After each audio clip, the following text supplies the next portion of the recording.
If I told you that 22 senior surgeons from around the world all agreed on one thing about life after 75, would you listen?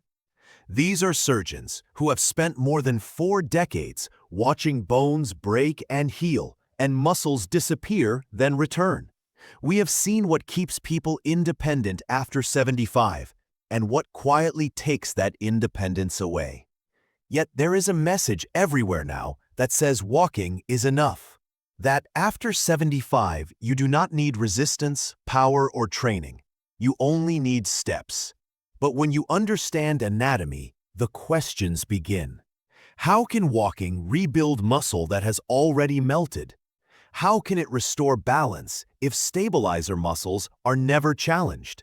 How can it strengthen bone without load or tension?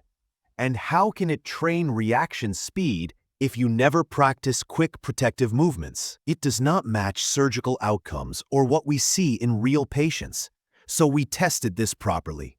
Hundreds of rehab protocols from 9 countries, 297 movements, more than 140 from Japan alone, where aging is treated like a skill. Most exercises helped a little. Some did nothing, but 5 kept standing out. They restored strength, improved balance and confidence, and reduced falls. I want to walk you through those 5 skills, not as a gym program, but as the missing layer after walking. And yes, walking is still good, but it is only the base. Before we begin, how old are you and where are you watching from? And what are you most afraid of losing as you age? Your balance, your leg strength, or the confidence to move around alone? The first movement looks simple, but for a nervous system over 75, it is powerful.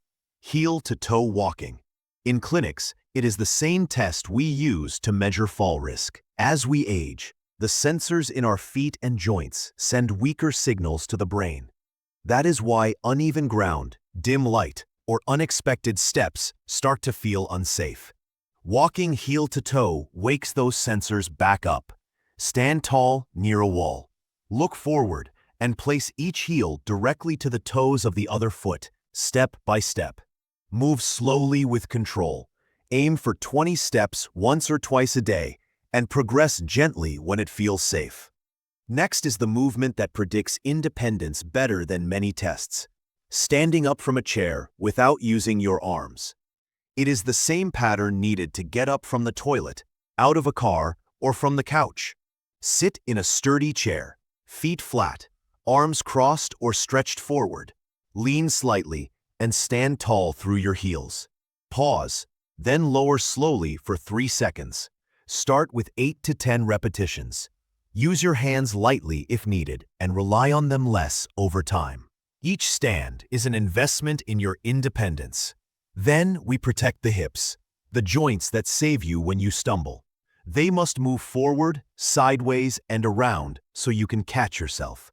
After 75, hips often stiffen and stabilizers weaken. Stand near support. Lift one knee and slowly draw a circle. 5 circles each way on both legs. Small at first, then larger. This teaches your hips to move again when life throws an unexpected step or slip. The next skill builds strength without grinding the joints. Place your palms on a wall, step back slightly, tighten your core, and push as if trying to move the wall. Hold 10 to 15 seconds. Rest and repeat 3 to 5 times. Push lighter or harder as needed. Your body learns to produce force quickly and safely, the same way it reacts if you slip and reach for something. Finally, stand on one leg. That single action brings together the ankles, hips, core, brain, and confidence. Lift one foot a few centimeters. Stand tall, look forward, and hold as long as you can, up to 30 seconds. Practice at least 3 times a day. Reduce support over time or gently turn your head.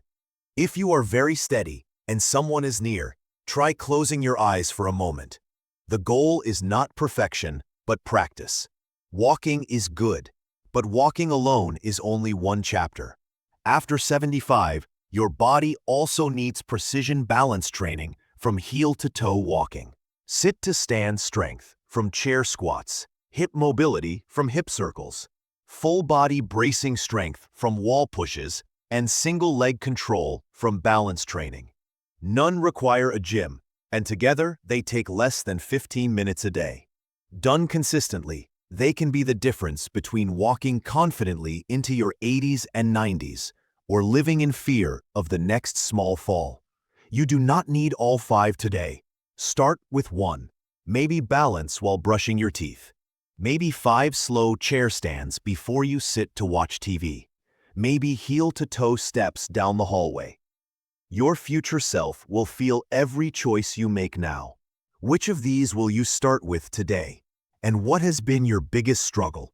Getting up, staying steady, or feeling confident outside?